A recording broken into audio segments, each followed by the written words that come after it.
What's up, YouTube? So today I wasn't originally going to upload this run, but it's the closest I'm going to get to my goal round, and I'm not trying this challenge again, like on this version of the map, like ever.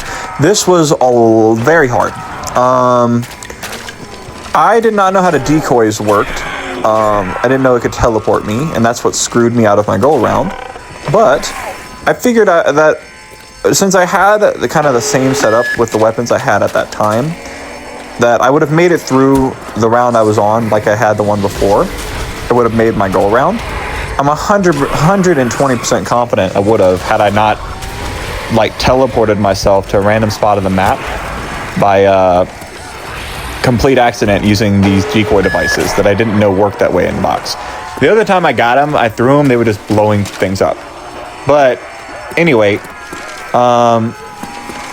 today's challenge is the sequel to when I tried it on Black Ops 3. We are trying it on Black Ops 1. On Black Ops 1, I got round 25, despite starting at 9 p.m. and making a massive blunder and getting rid of the 1911. Which on BO3 was a blunder because, like, it's really easy to get that gun upgraded. BO1, it's kind of hard to survive long enough on this challenge to really get the 1911 upgraded.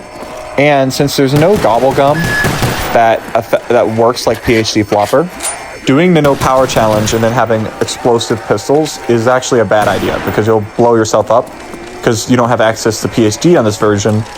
Even though PhD flopper, the perk, only exists on this version, it doesn't exist on BO3. You can't access it without the power. So it's not good to keep the 1911 on BO1. Granted, for the 1911 only challenge it is, because you have access to PhD flopper. And I'm planning on doing that challenge on Moon sometime soon, but I will not be doing this psychotic shit again. The no power challenge is hard. I've been trying to make round 20 on Reese, and I almost had it. I was on 18, but threw my monkey early, and then didn't have it after I went down, so I couldn't go get quick revive again. Had that not happened, I guarantee you I would have made 20, because 19 was probably going to be a dog round, and I was on 18. But back to the topic at hand, this is not only the no power, it is the no perk challenge as well. So, unlike when I was just doing off camera practicing the no power challenge on Reese, I can't use quick revive in this challenge. You know, I go, okay, well, that's not a huge difference. That's only one perk. No. On Moon, if you're not familiar, you can go back to the Earth. When you go back to the Earth, you can grab either Juggernog or Speed Cola. So, and if you did only the no power challenge, which I might do that again on this map, you would be able to get Jug, Speed Cola, and Jug, Speed Cola, and Quick Revive. But not having access to those three perks, which for the last almost 2 decades now have been deemed the essential perks to success, made this challenge infuriating. Oh, this was hard.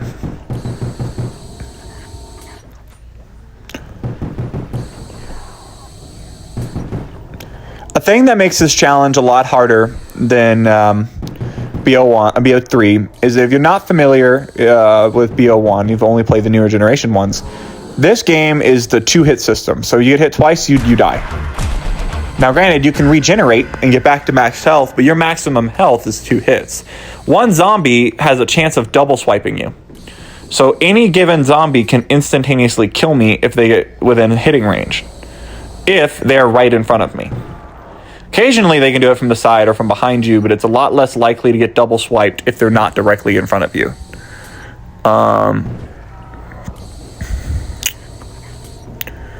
But this challenge has taken me all week to get this far, and has taken me several attempts. Unlike BO3, where I was tired as crap and barely paying attention, but because I had a ray gun Mark II and Gobblegum, made 25 my first try. This made that look like child's play.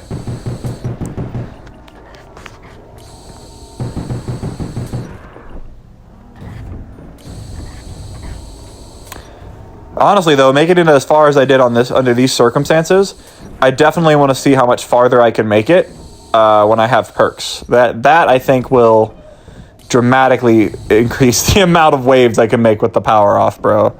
Like, this shit is, like, it was hard.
Yeah, no. If you're not lucky enough to get a shotgun from the box, getting the stakeout in this section right here is very, very, very, very good to have. I got the Spaz 12, which was good for me. And then the RPK is a goated weapon. Like, it's underrated as hell, but it is so good. So is the HK21, but I feel like the RPK is just a weapon that I like. I really like the RPK, like, a lot. I don't know if you actually run faster with it or not. I don't think you do, because I think they're both LMGs. But I feel like I do better with that weapon. I feel like the HK21 is really good for, like, camping, though, because it has 125 bullets per clip.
If you watch my BO3 video, you'll notice one major difference here. This shit is dark as can be. It is such a pain in the ass to see. Like, dude, the amount of times I died because I just didn't see the zombie there is ridiculous. One thing that Black Ops 3 did do away with was making it realistic in the aspect that if the power's off in a building, it's probably hard and dark. Like, it's hard to see and it's dark. So there's like very low possibility you're gonna see shit while you're in that area. BO1, on the other hand, decided to keep that realism, of course, and it made it infinitely harder to do this. Like, after doing it on BO1, I'm confident I could do twice as good as I did last time I did it on BO3. Like, I could see shit on that version of the map, bro.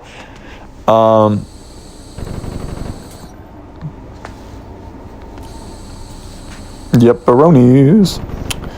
These Nova Crawlers are a real pain. If you haven't noticed how they function yet, they teleport, and they don't necessarily have to like catch up to you. If you're able to see them, they're able to teleport to you. Like, if you're across the whole freaking map, but they see you and you see them, they're gonna teleport all the way to you. So the freaking Nova Crawlers are a million times worse on this map than other ones.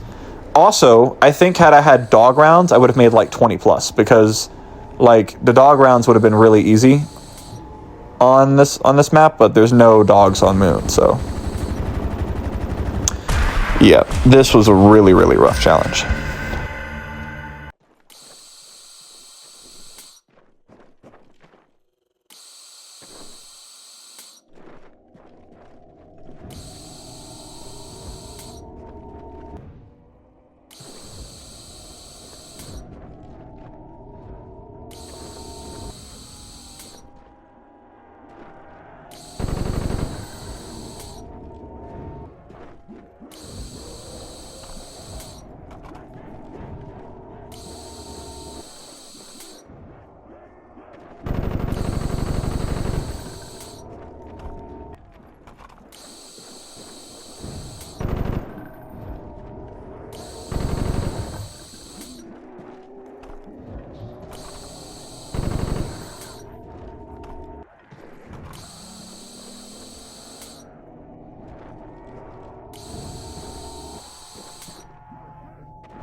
Coming up is something that was pretty freaking crazy during the run. It might be here, it might be later. But I'm tracking, I was running low on ammo. No, maybe not. Maybe this was earlier. Maybe I skipped it. Because I often do this recorded stuff. Oh, nope, I think this is it. I think I'm going to turn around and this is going to be the part that I'm thinking of. This coming up was freaking insane. So we're going to turn around here in a second. And the zap guns, which I almost missed them. And then I'm going to go around this corner and I'm almost going to get instantaneously killed. Watch. Right there, I almost died. Had I been a fraction more to the left, I would have been hit by the second zombie and died within seconds of getting the wonder weapon. That was so unbelievably lucky. I only wish that luck had continued and I had made my goal round, you know? One round short, though, only because I didn't know that the device can teleport me, one of the ones I got from the box.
as you can see, you can get the jugs right there. It's not on the moon. You can buy it. So yeah, like literally.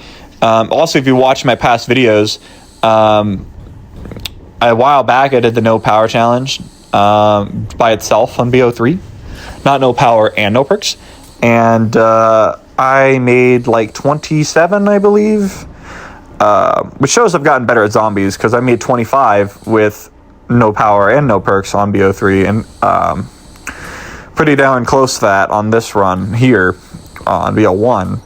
So over the last 7 months, I've really been locking in on getting better at COD zombies, but I'm still not the best out there. Like, there are tons of people that are way better at these games than me. I like doing these oddly specific challenges because it's kind of hard in today's day and age to really set yourself apart on COD zombies when it comes to skill, because since it originated all the way back in 2008, and this game came out in 2010, and even my more recent CODs that I play all the time, Black Ops 3 and 4, they came out all before the turning of the decade of 2020. So there's been so much time since these games have came out, and these games have attracted audiences of 1 million plus players. There's so many people who have played these maps and have set ridiculous like world records that it's hard to like actually set yourself apart with these games. So going for like high rounds, like 100, it on some maps it's impressive too, but on a lot of the old maps it's not as much anymore, because like there's players out there who get to 1,000. There are tons of content creators I've watched that get to like round 1,000 plus on a lot of the World at War maps mainly, or make 100 on all BO3 plus BO3 maps. So doing like normal high rounds doesn't set me apart from other players. So that's one of my main key motivating factors into doing a specific round challenge under certain circumstances. Because there's a huge difference between making, say, round 20 on this map or round 30 on this map with like the power on, all the perks, because you can get up to 8 perks on this map. I forget how to do it, but even on Black Ops 1, which getting 8 perks on Black Ops 1 is always oddly specific to do, but you can do it on this map. It's just insane to do this map, a map that allows 8 perks and has some of the best perks in the game, to do it with no perks at all and still make anywhere near that round range. So it allows me, someone who's played Call of Duty Zombies on and off for over a decade now, to get himself set aside from the massive player base this game has had over the last 18 years.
Honestly, I personally believe that Black Ops 1 is overall like one of the best COD Zombies games out there. I think that like Black Ops 1, Black Ops 3 are peak zombies. I think Black Ops 2 is really, really good. And I also think Black Ops 4 is good.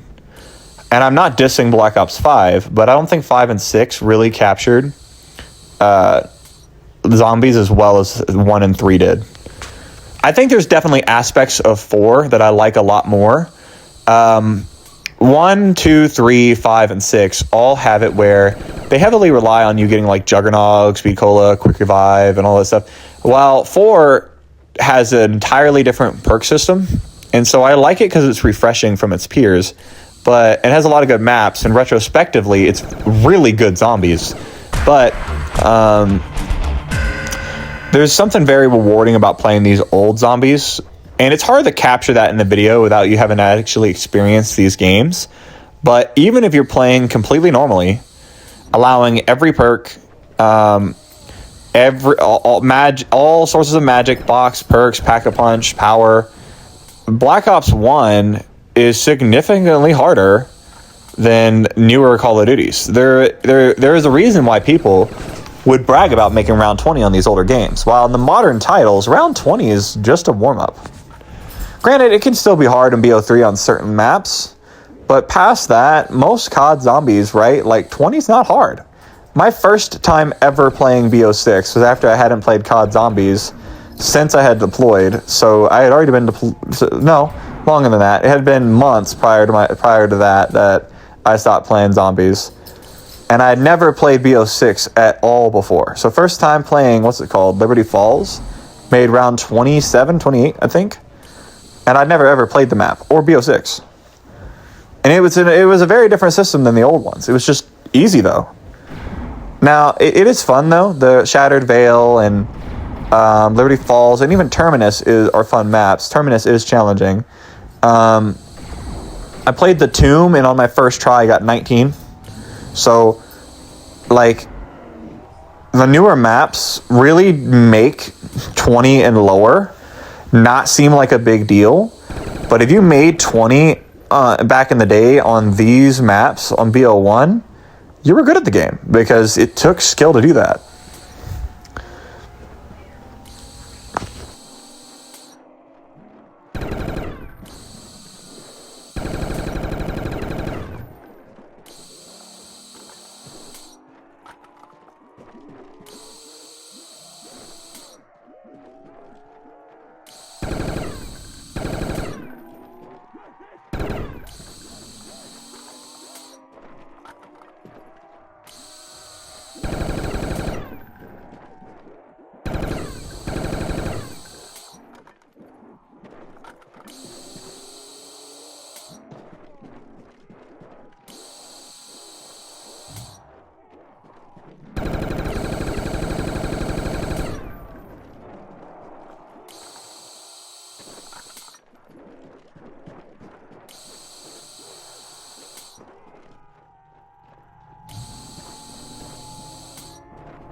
Personally, I think I should have waited to pack a punch the ray gun for another round or two, like probably packed it on 17 or just before the beginning of 18, right? So on 17, but prior to 18, because then I would have had more ammo by the time 19 came around. But I still had enough ammo on 19 that I could have passed the round, but I didn't know the decoy devices like teleport you. So that really put a blunder in my goal round. But yeah, my goal round was 20. I got 19. I had wave gun ammo instead of zap gun ammo. And I had like half of my Mark 1 ray gun pack-a-punched ammo left. So realistically, if I packed it one round later, I probably would have had more ammo and would have been easier. But I was not even in a situation where I needed to use the decoys. I just wanted to throw all three of them to get rid of them because I didn't need them. And that's why I died. Had I known they teleported me, the same strategy you've been seeing the last 16 rounds would have been the same strategy that gave me the 20. I definitely think I would have died on 20 because I'm 100% confident that because I would have ran out of ammo, I wouldn't have made it past 20. But I digress. There is another couple minutes left in the video, about 15. And I don't have much left to say, but outside of teleporting myself, if I didn't do that, the same strategy you see now would have got me the 20. If it didn't, like, I don't think I would have died. I think I could have ran out of ammo on my ray gun and would have probably low-key just traded it out for a wall buy, just because wall buy plus zap gun, wave gun ammo would have been enough to push the 20.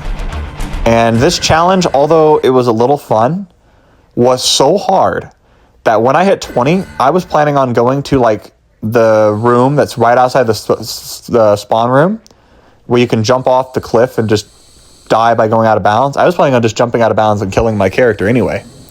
Like, I had no desire to play fast 20 on this challenge because this challenge is psychotic in difficulty. But with that all being said, I hope you guys enjoy this video. Enjoy the last 10 minutes without any commentary. And y'all have a wonderful day. And stay tuned for more COD Zombies content. Peace out.